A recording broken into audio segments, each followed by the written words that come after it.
waxaan ku bilaabaynaa Lidwin Captains oo ah professorad af Soomaali ku hadasha waxay qortay book ku saabsan haweenka Soomaaliyeed iyo maansida haweenka Soomaaliyeed waraysigii ladana waa kana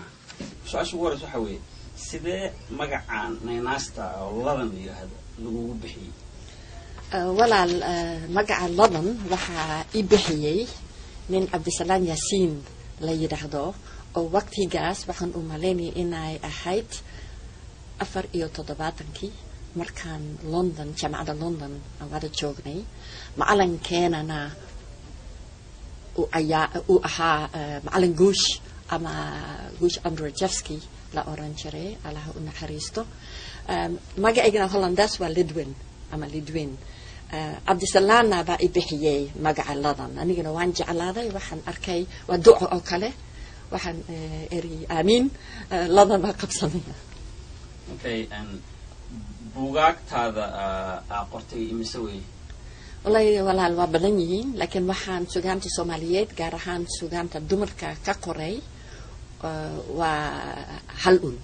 waxaan la qoraynaa gabadh Maryam Omar Ali la yiraahdo hada Toronto joogta iyada moogtay waqtigaas hadda waxaan gaaray heer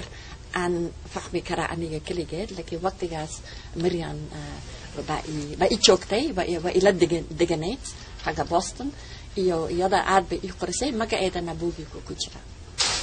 maxaa aan kugu khasbay ama aad yani ku soo jiitay inaad luqadda Soomaaliga wax ka barato wallahi walaal taasta nolosha waa yaab moogtahay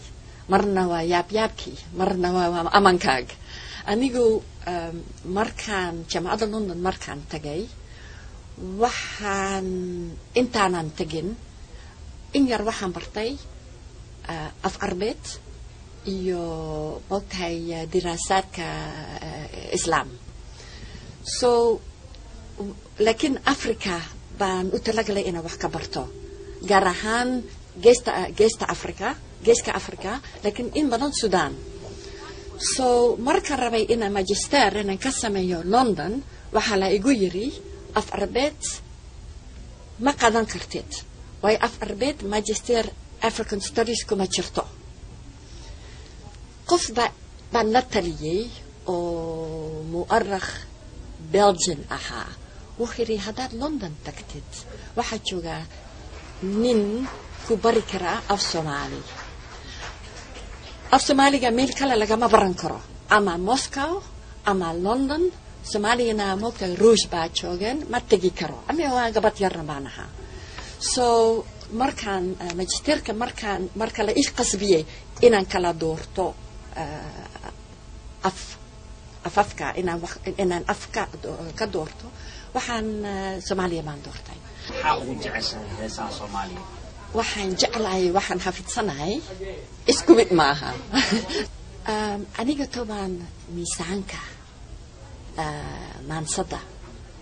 sida loo tiriyo iyo aniga ma fahmi karo laakiin markaan guriga markaan joogay wiil baa soo mariyay isaga baskiil wata wax buu heesayana tabreda marka maqlo sadli waxaan gartay taas heesta kabada saas baan u baran karaa moogtahay degta way baran kartaa waxa maskaxda baran karin so waxaan aad u jeclaaday heesaas oo kale midalan geed ka u dheer laga garaacayo galool muday mulaaxliye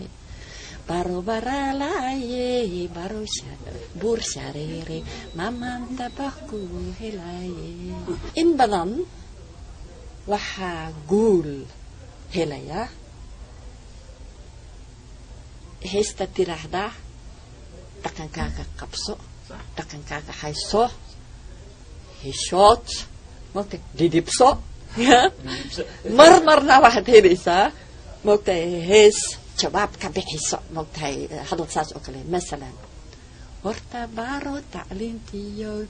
buugiyo dhigaalko bado yaho dhibha elen dadka soo baraarugay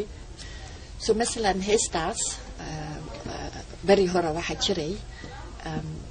ninkii wuxuu heesayaa wuxuu yiri bari hore waxaa jiray inaan baarah geeliyo faraskii baxdo wada yadad looga bixiyaa bundukana la raacshaa wax bedelay kuwii hore isu bogan badh maqano baxdi ay ka dhalatiyo beelihii saywaane naabicisi dhaqankii sharcigii ka beedho diinta burburisay hablow maad isbadh qabataan iyadana waxay tiri baaraah geeliyo faras iyo boqonyara adhi hablihii lagu bedeli jiray diinteenu baraniyo ma banayn kitaabkuye boliqutiyaashii beecsan jiray haweenkiyo baxaadsorihii tegay maanta looma baahnee horta barow tacliintiyo buugiyo dhigaalko badooyaho dhib u haw elen dadkaa soo bara